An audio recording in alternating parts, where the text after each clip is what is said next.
आताच्या क्षणाची सर्वात मोठी बातमी, मुंबई पुणे एक्सप्रेस वेवर भीषण अपघात झाल्याची माहिती समोर आली आहे।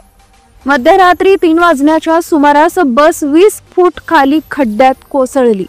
मुंबई पुणे एक्सप्रेस वे वरून कोंबड्यांची वाहतूक करणाऱ्या टेम्पोनं मागून धडक दिल्यानं चालकाचा बसवरील ताबा सुटला आणि बस मार्ग सोडून खड्ड्यात कोसळली। या अपघातामध्ये अनेक जण जखमी झाल्यात, त्यांना उपचारासाठी जवळच्या रुग्णालयात दाखल करण्यात आले।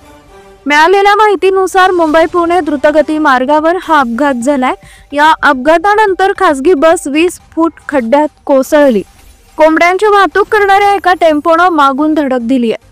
त्यानंतर चालकाचा बसवरील ताबा सुटला आणि बस मार्ग सोडून खड्ड्यात कोसळली। सुदैवाने या भीषण अपघातामध्ये कोणतीही जीवितहानी झालेली नाही, मात्र बसमधील 11 प्रवासी यात जखमी झालेत। मध्यरात्री 3 वाजण्याच्या सुमारास हा अपघात घडला। जखमींना नजीकच्या रुग्णालयात उपचारासाठी दाखल करण्यात आले। संबंधित घटनेची माहिती मिळताच पोलीस प्रशासन आणि बचाव पथकाचे अधिकारी घटनास्थळी दाखल झाले।